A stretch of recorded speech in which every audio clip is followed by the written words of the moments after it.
വനിതകളെ സപ്പോർട്ട് ചെയ്യുന്ന, വനിതകളുടെ സുരക്ഷയ്ക്ക് വേണ്ടി പ്രവർത്തിക്കുന്ന ചൈൽഡ് ലൈൻ എല്ലാവരും കേൾക്കാനാണ് ഞാനിത് പറയുന്നത്. നിങ്ങൾക്ക് ആരെങ്കിലും ഇങ്ങനെയുള്ള സെക്ഷൻസിൽ പരിചയം ഉണ്ടെങ്കിൽ അവരെ ടാഗ് ചെയ്യുക, അല്ലെങ്കിൽ അവർക്ക് എന്റെ വീഡിയോ അയച്ചു കൊടുക്കുക.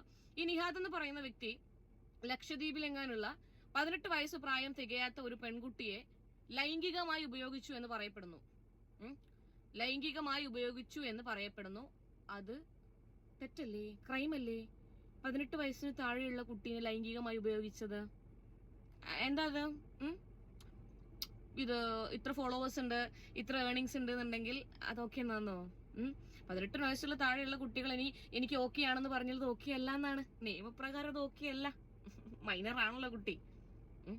അപ്പൊ നിഹാദെ, നീ പുറം ലോകം എപ്പോഴാ കാണുക നിഹാദെ? ഈ പൈസ കൊടുത്ത് ഒതുക്കൂ. നീ പൈസ കൊടുത്ത് ഒതുക്കിയാലും ഇത് സോഷ്യൽ മീഡിയയിൽ മൊത്തം വന്നൊരു കാര്യമാണ്. ഒതുക്കാൻ പറ്റില്ല. അങ്ങനെ സാധാരണക്കാരന് ഒരു നിയമം, പൈസക്കാരന് വേറൊരു നിയമം, അങ്ങനെ പറ്റില്ല. ചൈൽഡ് ലൈനിനോടാണ്, കേരള പോലീസിനോടാണ്. ഏത്? അത്. അപ്പം മൈനർ ആയിട്ടുള്ള ഒരു പെൺകുട്ടിയെ ലൈംഗികമായി ഉപയോഗിച്ചിരിക്കുകയാണ് ആര്? നിഹാദ്.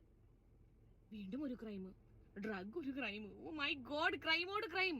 ഇനി നീ എവിടെ ഇരുന്ന് ജയിലിലിരുന്നാണോ ഇനി നിഹാദ് ലൈവ് ഇടാൻ പോകുന്നേ? ഈവൻ ചിലപ്പോ എന്റെ ഈ വീഡിയോ അപ്ലോഡ് ആകുമ്പോഴത്തേക്കും നിഹാദ് നാട് വിട്ടിട്ടുണ്ടാവും കേട്ടോ. ഒരു രാജ്യം വിട്ടിട്ടുണ്ടാവും. ഓന് 2-3 മാസം കഴിഞ്ഞ് ചിലപ്പോ പൊങ്ങും. അവനറിയാലോ നമ്മളെ കേരള പോലീസിന്റെ കഴിവ്. കാരണം കേരള പോലീസ് പറയും നിഹാദ് നാട്ടിലില്ല,